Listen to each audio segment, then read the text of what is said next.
You're listening to an Airwave Media Podcast. From your fryer to the table, it's a quick trip for crispy fries. But how about a crosstown delivery? McCain SureCrisp fries are designed to go from fryer to container to carrier to passenger seat across town during rush hour down a shortcut that wasn't all that short to a doorstep before they hit the table. And that first bite, the crispiness speaks for itself. To the last bite, McCain SureCrisp fries. Go the distance. See how far our fries can take your business at surecrisp.com/delivery. Memory is a story that humanity tells itself about the past. Who shapes it, and what gets distorted or forgotten along the way? I'm Ruxandra Guidi, and I'm the host of Happy Forgetting, an anthology podcast about racial justice in America. I invited 6 producers to share their stories about racial justice movements too big to be remembered accurately and too small to be remembered at all. Coming soon. Follow Happy Forgetting wherever you get your podcasts.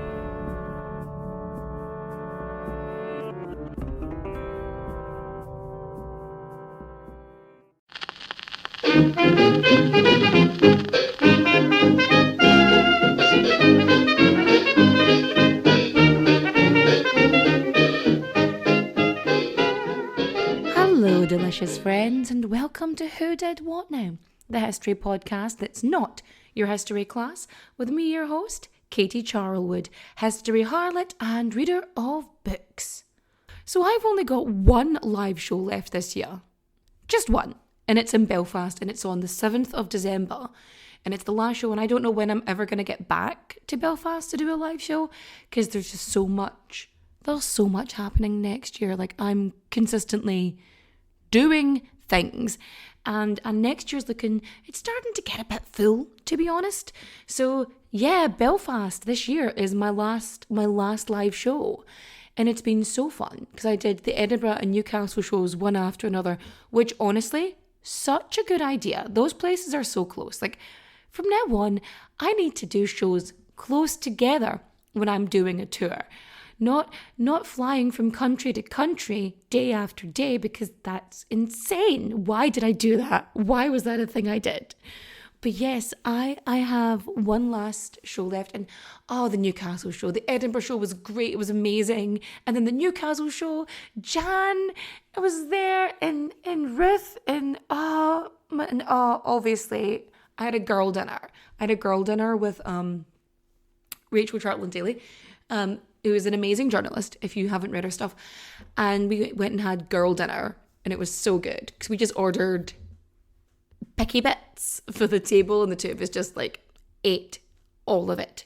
And we had a great time.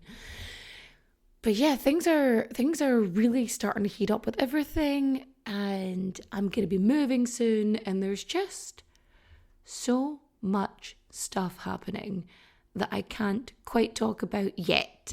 But there's a lot of things in the works, and I'm so excited.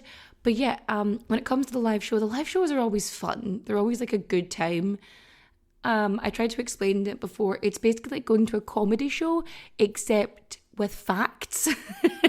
Because I'm funny, but you learn things. It's a good time. Oh, it was my birthday.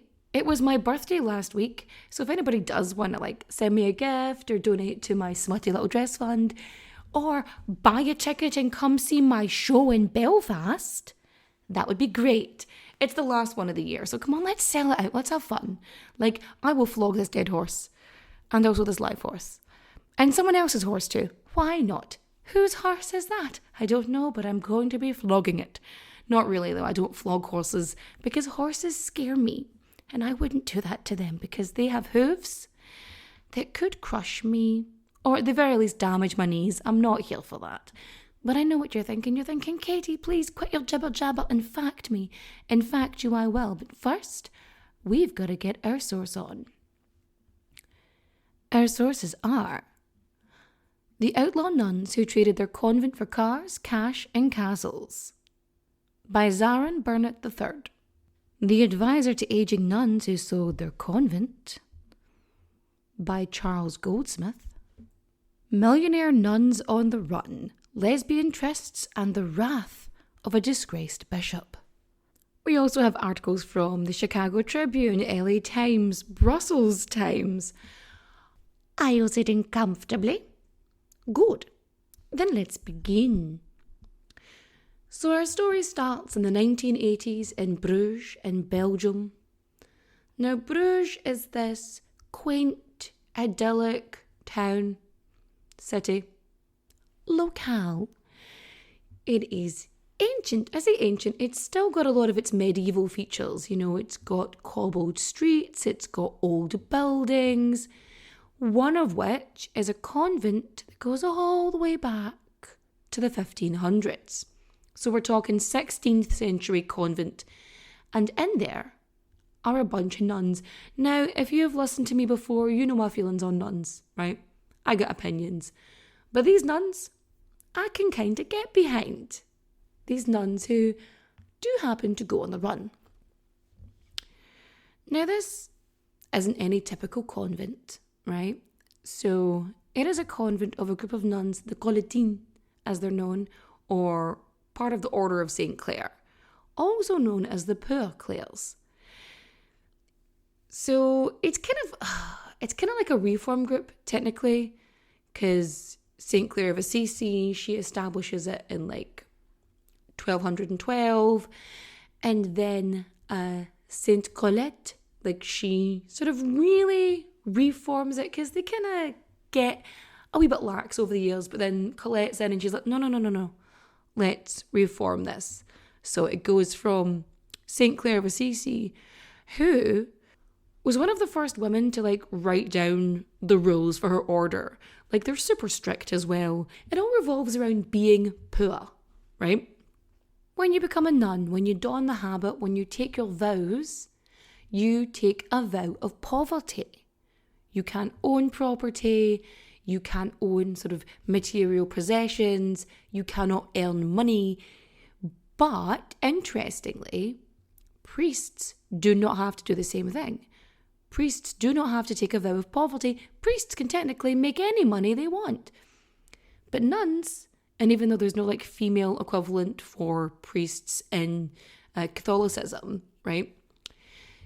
Nuns cannot earn. They have to live meagerly, which is what the Poor Clares, the Colletines, that is what they do. So they own nothing. They have to kind of survive in austerity measures, you know, austerity measures. They have to survive on those. And they have to rely on the kindness of strangers, effectively, community, and hope that the church is going to like be considerate and help them out when they do. And these nuns, these are living a very, I'm going to call it medieval lifestyle. They're up at 5 o'clock in the morning. They're doing the rosaries, 3 Hail Marys and an Our Father. They are going for it. They are probably, you know, toiling away in their wee gardens, if they have a garden. And they are, you know, up at the crack of dawn. They're doing their prayers. They're eating their gruel. They are not exactly having, you know, the fanciest of dinners. They can't even have, like, cheap food, like a Big Mac. You know what I mean? That's the cheapest thing I could think of was a Big Mac. Fucking hate McDonald's. But that's not the point. The point is, these nuns, they have to live in poverty. Like, that's their whole thing. I don't know if you've seen Sister Act, but when Dolores goes there and she goes into her wee room, it's like a cell. It's like a prison cell, her wee cloister. It's this really basic bed. It's got a sheet. It's got a woolly blanket thing. And that's where she's at. And she's not allowed material possessions. And that's the whole thing. You're supposed to be in your habit, in your, I assume, sleeping shroud of some kind. And you're supposed to live by the goodness of God. You're supposed to be like super strict. You're going to have your vow of chastity. You're going to be obedient to God, etc., etc. And on top of being incredibly poor, they're not really supposed to have a lot of contact with the outside world. They're supposed to be sort of secluded from that. They're supposed to stay in their own wee convent and not really venture out because they're supposed to just like dedicate their lives to God. Now, they don't have like a vow of silence or anything. They're not like that bad, but it's a very, very strict way of living. And it's really interesting because they live off of like donations, like that's how they survive, but they don't really connect with the community. And so they don't really have those connections, you know?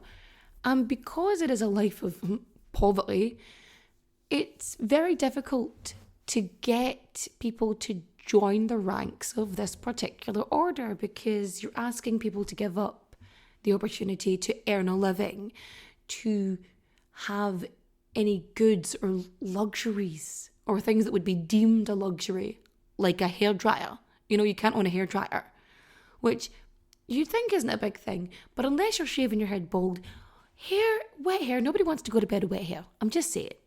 Like, you gotta wash. And they do say cleanliness is next to godliness. So you've got this sort of mass movement, sort of with the 60s especially, and less people are joining the order because you have women's liberation, you have sort of the sexual revolution, and you've got independence. You know, all this stuff is happening. And by the 1980s, there's not really a lot of people wanting to join the Collatines. They're just not into it anymore. But these orders of nuns, they need fresh blood. They need sort of new nuns going in because the way that these orders work, they rely on the younger ones to take care of the older ones. Like, that's how this works. And when the church is sort of having very few nuns join, or new people like take their vows and take their orders, they have to figure out like where they're going to place people, because they have to decide where they're going to send like nun A. Like, is nun A going to end up over in like St. Clare's? Is nun B going to end up in the order of like the Magdalene? Like, they're going to like put them in places, right? And they decide, looking at this very old building, this very old convent, they're like, we're going to stop new members joining this specific convent because all the nuns there, like, well, most of them are in their 80s, right, or above. The Mother Superior, I think, is 61 at this point. And then there's one, like, younger nun that they've got in. And they're like, we're just going to, like, slowly just cut off this convent and stop them gaining new nuns. And so Sister Anna, Mother Superior, finds this out. She finds out that the bishop isn't going to be sending them any new nuns, meaning that the convent is going to be on the chopping block. And she's like, just watch him separate us. Because what she doesn't want is she doesn't want to be separated from her sisters, from the other nuns. She's like, I don't want this to happen. And she sees this as sort of like a grubby thing that the church is doing, and she ain't happy about it. The thing is, in this convent with the 8 nuns, many of them being 80 and above, they had amassed over the last 5 centuries many items. They had donations, they had holy relics, they had art, they had many valuable goods. And also the convent itself was in a very luxurious part of town. It was, property developers would be eyeing it up. It's like prime location, like it was desirable. So the church's plan was to like split all the nuns up, send them off to other convents, take ownership of this convent and all of the holy relics and all of the valuables, and just amass that wealth and add it to the wealth of the church, and just get rid of these nuns and send them off to the wind. And Sister Anna's like, fuck this for a game of soldiers. She needs to figure something out. Enter groundskeeper Ronnie Crabbe, which just sounds like a fake name.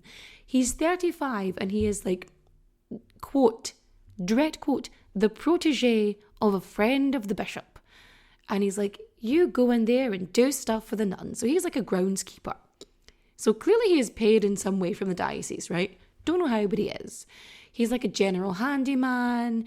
He's like their driver. Like, he does a bunch of stuff for them. And he and Sister Anna, like, they become good buds. And he just starts introducing things from outside into the lives of these nuns. Like, he helps her set up a bank account.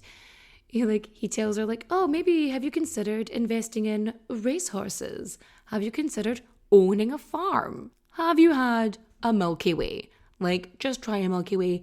You're going to love it, right? Trust me. Just try a wee Milky Way. It's going to be fab. And here's a fun wee thing.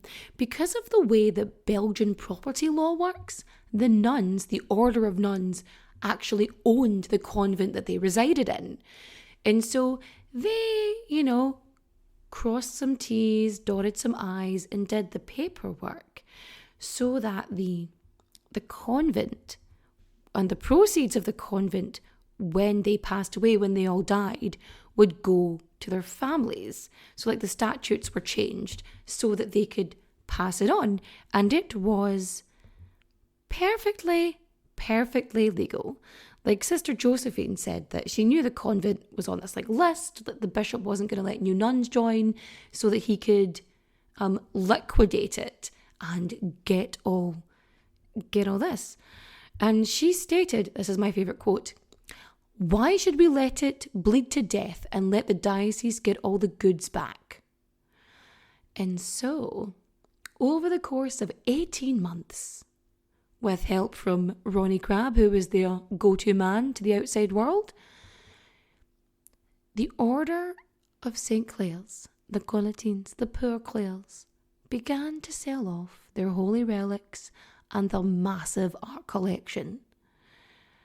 And secretly, under the table, they finally sell the convent itself for like $1.4 million, which is like nearly $3 million today. And it's the owner of a textile company. That's who buys it. Like they've got all these sort of property people who are like interested in it. Now, why the textile guy bought it? I think because it's very central in Bruges. And it was like a really good location. So was he going to centralize it? There's a possibility of like converting it into like apartments and what was it, calling it cloisters and, selling them off as their own little cloister apartment. Like it's a whole thing. Now, of course, Sister Anna doesn't want to upset the other nuns. So initially, she doesn't tell them what she's doing. Like she doesn't tell them that she is selling off this stuff. And over like the several months, like she slowly brings up the idea that, we're being betrayed here. We can't rely on the church. We can't rely on them to support us, to care for us. Because again, if the younger nuns aren't there to look after the older ones, like older nuns often would end up living off of welfare. Like they wouldn't be able to support themselves. They wouldn't be able to afford their medicine. And they might not even be able to afford to be buried. Like they wouldn't get a proper burial. They would have a pauper's grave, which is kind of shitty. Like, again, I'm not the biggest fan of the religious people, but if you've dedicated your life to your religion and you've given up everything to support this and do God's work or whatever, and then you don't even have a proper, like, full-on church burial with, like, a whole choir and nuns and stuff, like, what is that about? That's a dick move. Like, get the nun choir on, get them singing versions of pop songs, but just replacing anything about love with Jesus, or I don't know, Mary, the wee donkey, any of them. And these nuns, they've all felt that they have done so much and they're being absolutely screwed over by the bishop, which they were. Like the bishop, by the way, also not having the best of times, because over in Newport, right, there's another nun who's been like excommunicated because she's like smoking cigars and driving like a pink motorbike and just like causing chaos because he is just not able to keep control of his nuns at this point. And so all of these Poor Clares, they are rallying behind Sister Anna. Like all of them except one, like the youngest, who is also, I don't even know if like she's fully taken her vows yet. Like she's sort of entering it. And yes, she is not too keen on this. She's looking at Ronnie and she's thinking, you're a dick, right? She doesn't trust him. She's not keen on Ronnie Crabbe at all. And so, Sister Anna gets her shit together. And then one day in 1985, in the early hours, 5 a.m. like they normally get up, all of the nuns, they get up, they pack all their stuff. And the night before they're due to flee, the bishop shows up at the convent door at 11 o'clock at night and he's like, let me in. Let me in. I need to look over your financials. I need to make sure you haven't sold anything. Like, because he's heard that they're going to sell the convent. And he's like, you can't sell that. And they're like, yeah, we can actually, because it's legal. And they're refusing to let him look at the books. And he's like, let me in, let me in. And eventually, Sister Anna, she lets him in. And they have this massive row.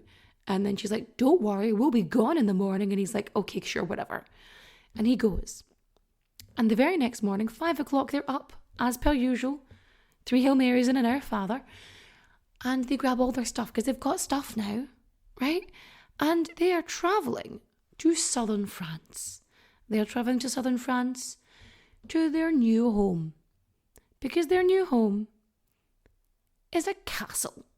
They bought a castle. A bunch of these nuns who've been living in poverty all their life, they decide they're moving to an actual castle, like a proper castle, like outside this village which made bullets. Like, that's the big thing about this village. Its primary purpose was making bullets. And Ronnie's like, that's the castle for you. And it's a castle. It's a proper medieval castle. It has holes in the wall. It's got a crumbling roof. It has no indoor plumbing or electricity. Granted, these are nuns who are used to living a poor life, but it's winter, I think, at this point, so it's like chilly. Like, that's not going to be a good time. These are old nuns, but they are happy because they're going to be together. And so they pack their bags, they grab all their stuff, and they get all of their vehicles. This caravan, this cavalcade, this just fleet at this point. They have all these cars. They've got 6 Mercedes sedans, like the most 1980-ish of cars. They've got a Cadillac Seville. And they have a pink Mercedes limousine that has a TV and a wet bar. Everything that nuns would want. But on top of this as well, they also purchased an ambulance. You see, the ambulance was for 93-year-old Sister Agnes. See, Agnes, she's getting on a bit and she doesn't have the use of her legs, so she's immobile. On top of that, she cannot hear or see. So at this point, she's deaf and at least partially blind. And they're like, we're not leaving Agnes behind. Agnes is coming with us. And so they get an ambulance for her. Who is driving the ambulance? I do not know. Maybe Ronnie Crabbe. Maybe they've hired a driver. Maybe they've hired a paramedic, or at least somebody with basic first aid training. The purpose of which is like just to get them from A to B, because none of these nuns actually know how to drive. Although, could you imagine, right? Could you imagine? Because I'm assuming all of them are in this stretch pink limousine with drivers in their other cars, because otherwise you're seeing a fleet of Mercedes driven by nuns, and they keep their habits on, like they're in the habits, they're wearing the outfit. Like, is there a nun driving the ambulance? Can a nun drive an ambulance? Like, just take a moment to picture that, because I think that in itself is its own wonderful, wonderful little tale. You know what? I think now is a really good time for a message from our sponsors, if there are any sponsors. Or maybe you're listening ad-free, but let's enjoy the moment. From the creators of the popular science show with millions of YouTube subscribers comes the Minute Earth podcast. Every episode of the show dives deep into a science question you might not even know you had. But once you hear the answer, you'll want to share it with everyone you know. Why do rivers curve? Why did the T-Rex have such tiny arms? And why do so many more kids need glasses now than they used to? Spoiler alert, it isn't screen time. Our team of scientists digs into the research and breaks it down into a short, entertaining explanation, jam-packed with science facts and terrible puns. Subscribe to Minute Earth wherever you like to listen. Everybody shush! William Shatner has something to say. Cat and Jethro, box of oddities. What do you do when the woman you love dies? Well, of course, you dig her up and you live with her. The show examines weird things. There are plenty of old photographs from this time period of children out in the streets playing in and among the dead horse carcasses. Oh, I miss those days. Things used to be so much simpler. Cat and Jethro. Then there's the urine wheel, which sounds like a really bad game show. They've done weird things.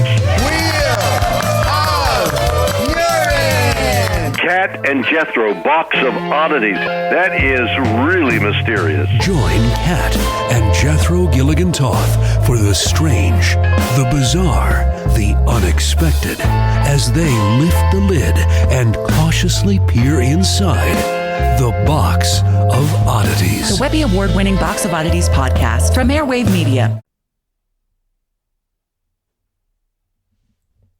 And welcome back. I hope you enjoyed some peace or me talking more, or maybe an ad for another podcast. It really could be anything at this point. I don't know what's on there. But yeah, the nuns that are on the run. So 5 o'clock in the morning under cover of darkness in a fleet. I'd say it's not subtle, is it? It's a fleet of Mercedes, a Cadillac, a pink stretch limousine, and an ambulance which may or may not be driven by nuns. Or Ronnie Crab, because Ronnie could be driving them, because he was the one who was driving them places, typically. And so these nuns, they bugger off out of Bruges, out of Belgium, and they're going to the south of France. And I say the south of France, it's more like southern France. I think it's like bordering Spain, you know. But it's not like Saint-Tropez, it's not wine region. It's, again, an area mostly known for bullet making, which, I don't know if that was a big thing in the 80s. French bullets. Maybe. It was really big during the wars, and they had a good few of them. And there's probably going to be more, because that's our lives. Just one war after the other. It would be nice if we could stop living through major historical events. Anybody else think that? It'd be super. And so the cavalcade of nuns, they head down to southern France, and they get to their less than fabulous castle, but they're happy because they're all together, because they're just fucking done. They are done with the way they are treated. They are done with being fucked around by the bishop and the diocese, and the people trying to get their shit is like, we don't want to give you nuns this stuff, even though you've got like all of this money and all of this artwork and all of these relics. We think we should have it as men over here, because we like pray better or whatever. Sure you do. So they're in their castle. The castle has a swimming pool, no running water, but it's got a swimming pool. And I don't know, do they swim in the habits? Do they have special like swimming habits? Can they even swim? These are questions I don't know anybody has asked. Can nuns swim? I'm not suggesting you have to push them in to see if they float or sink, because that's a different test. But it's got a pool, it's got a tennis court. Again, no running water, but it's got other cool things which seem to be happy. Also, they've got TVs and stuff in the Mercedes. They don't need a telly in the castle. They can just go for a drive and watch an episode of Murder, She Wrote. Now, I know they're Belgian, right? I am well aware that they are Belgian, okay? But I maintain that everybody, regardless of race, age, or gender, can really appreciate the work of Angela Lansbury. Especially as writer/sleuth J.B. Fletcher. And so they're just enjoying themselves, just living life in the castle, maybe playing some tennis. They're earning money, one would assume, from their racehorses and or farm. I couldn't find what type of farm it was, but I hope they made something from it. Regardless, they are enjoying themselves, they are together, they are happy, they are out of the grasp of the slowly but surely more infuriated Reverend Roger van Herluwe, whose name I may have absolutely buggered up. So if you're Belgian, I'm so sorry. I'm so sorry. So he is livid would probably be the term. He's so pissed off. He's mad that they buggered off. He's there with his church lawyers. like solicitors from the Vatican, like attorneys, like, church lawyers, like they're gonna go and he's gonna like fight this whole property thing in Belgium. And the good thing is, Sister Anna, she was careful. Like, the nuns did their research. You cannot argue that. Like, they were ironclad. And so when he goes in and he's like legally trying to take back the property, Belgium's like, nah. Like, they sold it fair and square. Like, you can't get it.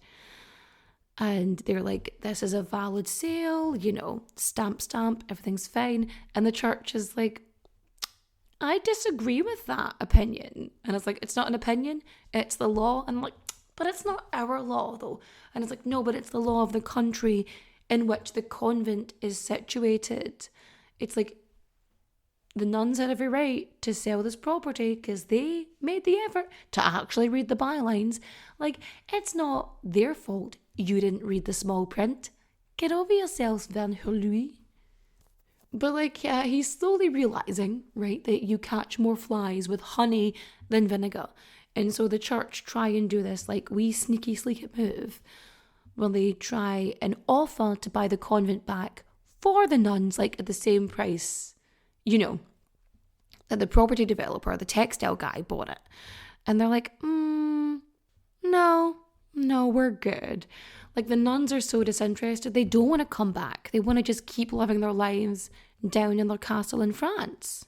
And the bishop's trying to just convince them. He's trying to cajole them and be like, if you come back, things will be better. And they're like, things are already better? We have a swimming pool. We don't have a swimming pool in Bruges. Like, we're enjoying ourselves. We're actually living our lives and taking care of each other, which you were supposed to do. You were supposed to ensure that we had nuns to take care of each other. And you didn't do that. So this is a you problem, And the nuns are they're just having a great time. And Bishop Van Hurley, right, he decides he's going to try and focus on just like the stuff that was in the convent. He's like, I'll just get the relics and the artifacts and the art and I'll get all that and it'll be fine. And then he goes there and it's apparent that there's nothing there. Like, they stripped it bare. They sold the lot. They just got rid of it all. They were like, done. Like, that feels more spiteful to me, but I'm here for it. And this is so embarrassing for the church because there's like nothing left for them to reclaim. Like, there's nothing. There's no artifacts. They can't get their hands on the convent. They can't get anything. And they are so mad about it because it really shows them up. Like, they were outsmarted and outwitted by a bunch of old ladies in habits. And like, this is the second time he has been screwed over by nuns. And it's so funny because, right, the nuns in Newport that I'd mentioned in the other like part of Belgium is they had the Mother Superior, the cigar chomping, like fast car driving. She converts part of her convent into a luxury boutique hotel because she's like, we're poor as hell and we need to like eat and stuff. And then it gets to the point where she's like, well, screw you because you're not helping us at all. And that's where this all comes from. It's so funny. And so he's dealing with this already. And then he's also dealing with nuns on the run. And Sister Maria, the Mother Superior, right, she gets excommunicated because they're like, you're not living a religious life. And she's like, oh, go spin on it, mate. Because like, they had done the same thing to her as they'd done to the Conlutines, to the Poor Clares, because her order had 3 nuns left and there was nobody joining and they weren't going to let people join. And so she decides that she's going to protect her nuns because she doesn't need the full convent now, does she? Because she's only got 3 nuns to take care of and she's going to make sure she can. And so she starts small, selling communion wafers. I didn't realize this was going to be a thing, but apparently you can just sell them, or you're not supposed to, but she did. And who is buying communion wafers? Like, who wants the body of Christ Oh, I know who'd want it. Oh, yeah. Yeah. Masochist Christians. It's the masochist Christians. They're bad at it again. They're really into it, you know. And so, God, I think, honestly, if you ever read anything by Paul, right? Paul is, what's the word for someone who is like afraid of sex? There's like a something-ophobe, but like they hate it. Like he is repulsed by the idea of sex. And people use this as a thing for like, it's against homosexuality. No, he doesn't like any of the sex. None of the sex. He doesn't believe anybody should be putting anything into anybody else. He's not into that P&V action. He's not into the P&A action. He's not into like a great rubbing of parts. None of it. He is absolutely repulsed by all sex, even though he knows that like you need it to like create other humans. But yeah, Paul, I mean, I don't want to call him a prude because that doesn't feel severe enough. But Paul is just a bit of a dick for someone who's afraid of them. You know what I mean? Yeah. But yeah, Sister Maria from the other order, right? So she's like selling communion wafers. She's showing up at events, like she's paid for appearances. She's like, oh, it's Sister Maria. And she's like, bless you and shit. But like, would she do it if you sneezed? Or would she make you hand over some coins first? It's just a thought. And then eventually, she converts part of the convent into this like luxury boutique hotel, and it is filled with like actual like expensive stuff. You've got like Ming vases, you've got Persian rugs. It is so fancy. And of course they try and excommunicate her. They try and demote her, and they try and get rid of her. But she had an inheritance which she wasn't supposed to keep because she's a nun. She's not supposed to have like worldly stuff. But she has an inheritance and a bank account, converts the convent, and is like, I'm making money for me and my nuns. And this is her driving around in her pink car, smoking a cigar. Like, that's a pretty funky nun, you know, as nuns go. Oh my God, I actually forgot the best part, right? So this hotel that she's turned half the convent into, right? The bathrooms are proper like Marilyn Monroe bathrooms. They are pink tiled. Like there's a gym in it. And like it's cool. It's cool as hell. And suddenly I really want to be in this like convent hotel. Is it still there? I hope it's still there because I want to go there. But back to the escaped nuns, the nuns on the run. Well, they're not actually on the run. They're just kind of away. And between nuns on the run and the cigar smoking, you know, hotel nun, the diocese are struggling. They're in the papers and they are just freaking out because they are so fucking embarrassed. They've got egg all over their face, right? And the nuns are like, oh, you care about us, but you were going to like abandon us in our old age? Like, you weren't going to help us. Like, oh, you care for our welfare, you care about us? Well, why didn't you let us have new nuns? Why weren't you adding financial support for us? Like, what were you doing? You did nothing. And so the church is mad and they need to point the finger at someone. And so they point the finger at Ronnie Crab. Because they're like, clearly, this man is the bad guy. I mean, I'm not saying he's the good guy. But like the church is like, ugh, Ronnie Crab. Which brings us to Sister Clara. Remember the young nun? So she is the one who went to the church with this, and she writes a letter and she writes an affidavit basically stating that she feels that the older nuns were emotionally abused and manipulated by Ronnie Crab. She's like, he messed with them, he did this, and she's like, she's trying to stop this from happening. So she's the one who went to the bishop. She's the one who went to the diocese. And it's her letter that the bishop gives to the police in order to get the ball rolling because they think this is like a whole thing. And so the church basically has this story pushing that Sister Anna and Ronnie were working together deliberately to sort of hoodwink and abuse the nuns, right? That's the thing they're telling out. And that, you know, everyone's being misled. And so the police, a judge, and a journalist decide to head all the way down to southern France to visit the nuns in this castle. and they want to like get to the bottom of this because they're worried that the nuns are being held there against their will by Ronnie Crabbe.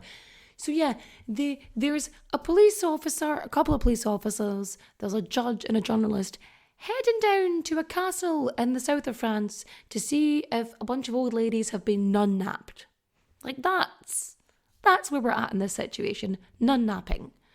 And so they get there and they're like at the pool, they're playing tennis, maybe they're having a mimosa, maybe they're just living their best lives, maybe they're drinking wine because they're in fucking France, right? Perhaps. And they're saying that they're having a great time, they love their lives, they were not being duped. Like they even have to like bring lawyers in and they say that, you know, we were not sort of manipulated, we are sound of mind, we're not senile, like what is wrong with you? And the nuns are like, we did this ourselves, this was our choice, like don't blame anybody. And so the Vatican, none too pleased with this scenario, decide that they are just gonna go after Ronnie especially, saying he committed extortion, fraud, elder abuse, forgery and theft. But of course they have to find Ronnie, because where is Ronnie Crabbe? Where is he? Like he's taken these nuns, he's got all this money, he has squirreled some away for himself. But where is he? You'll never guess. He's in the castle with the nuns. He's with them. He hasn't left. Like he stayed with them. And he's just there. And so it's very easy to arrest him. And they do. And he goes to jail for 39 days. And then there is a whole legal battle. So remember when I said that he had squirreled away a bit for himself? See, Ronnie, he had, as it turns out of all of the millions, because remember, they sold the convent for like 1.4 million, and then all of the relics and the art and everything else was just huge. So they weren't able to reclaim all the money from everything that was sold. The church tried, but as it turns out, they were 10 million short. So somewhere, Ronnie had embezzled 10 million from the nuns. And so he's in jail for 39 days. And then, mysteriously, all the charges are dropped. The sale of the convent was voided, and all of the property, all of the land, and all of the bits, right? It was returned to the church. The nuns were all sent to this like retirement home. Like it's a fancy retirement home, nevertheless. And you'd think that this lovely retirement home would have been covered by the church, but because of the ages of the nuns, right, the church were able to weasel out of it and get the Belgian government to pay. Like some palms were greased there. Like that is a pressure story. And so they're in the retirement home. They're slowly being separated, which is something that Sister Anna did not want. And of course, Sister Agnes, like, she passes away. And that's like the end of these nuns. And so like the following year, Ronnie Crabbe ends up writing a book because whatever connection they had, it was all severed at this point. And so he writes a book about it. And then it gets made into this really, really awful movie. I feel like it could be done well with a few like tweaks here and there, but I feel like it could be like, I don't want to say Sister Act 3, but it could be something, you know. And like a lot of this happens in like the late 80s and up to 1990. But in 1996, he is acquitted of all charges. Like everything is dropped. But he has had this book and this, but also he alleges, right, that there's this lesbian love triangle happening in the convent. And so the nuns are like, fuck you, Ronnie, we are done with you. And Ronnie disappears from the limelight. He disappears from like everywhere actually for years and years and years. And then the next time we hear about him after his shitty film is when he's standing for Parliament, right? He is a member of Belgium's far-right New Flemish Alliance. But, like, people know how to use research. And so it's very easy in Belgium to find, Belgium history and crime, which is, everyone loves crime. And so it is discovered that he did this with these nuns, and they're like, you are a terrible person. And he's like, come on, now, I swindled some lesbian nuns, it's fine. And they're like, no, you're a dick. And so he disappears then, and we hear nothing about him since. As for the nuns, Sister Anna, she has left the convent, she's left the other nuns, and she moves into a small cottage. I say cottage, it's a wee farmhouse in the Ardennes. It is beautiful. They are in by the stream. I say they, I've given it away. See, she moves there with a woman an ex-nun, actually. Her name is Guillemine Lambrechts. I'm sorry for butchering that. Now, she used to be a nun, and she used to go by the name of Sister Clara, the very woman who went to the diocese because she was worried.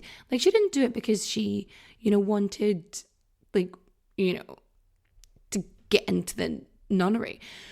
She did this because she was genuinely worried. She thought that this charismatic 35-year-old man was just going to bugger everything up for everybody and was going to steal a bunch of shit, which he did do. But she was thought they were going to be taken for a ride and completely fucked over.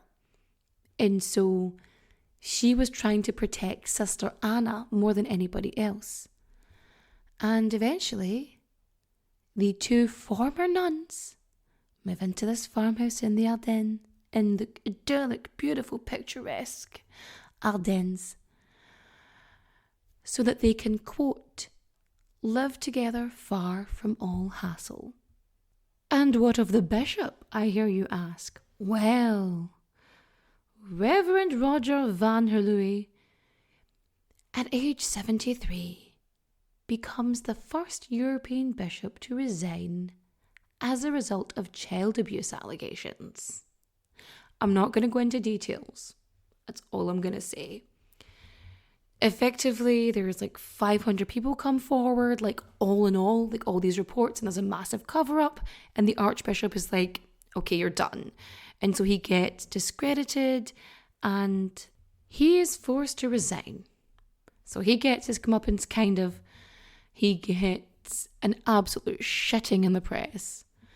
And Sister Anna and Sister Clara get to live their lovely lesbian cottage life together. And so ends the story of the nuns on the run.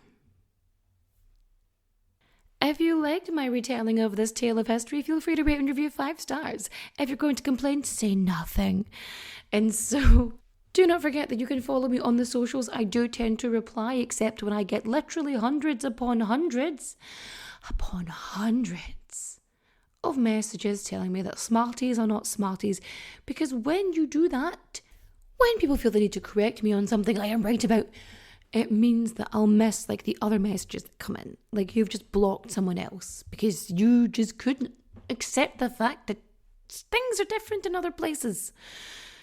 Anyway, that's enough ranting for the day, and I think it's time for recommendation time. So I do respond to a lot of messages, and I do take a lot of stuff in, but sometimes when stuff gets overflowing and overrun, there's not a lot I can do, but I do try. And I will have more information for the US tour, hopefully before Christmas. I'm hoping that everything will be locked in before then. So that's what we're running on. Okay, and so recommendation time. For watching, I have been watching this show called Wedding Season. And it's a mystery. I mean, it is a mystery. It's one other thing. It's got time jumps, which just tells you backstory as opposed to, other nonsense.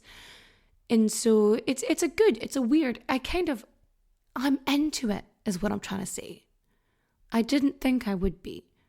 I'm really into the clothes also. And yeah, the characters in it are interesting, kind of into those. Anyway, point being, And not just because the main character is called Katie, that's not why. But yeah, Wedding Season is a show I'm currently watching. For listening. Okay, if you're not listening to Vulgar History, like you need to be listening to Vulgar History. Like she is so good. Like that's this week's listen. And reading. You know what? Actually, there's a book called Tart by Becky Crossley. It's up for pre-order. Like this is the book you want. You want this book. Okay? It is great. That is the book you want. Okay. So that is everything. Thank you for listening, and I will chat to you again next time. Adios, au revoir, auf Wiedersehen, my friends. Bye-bye.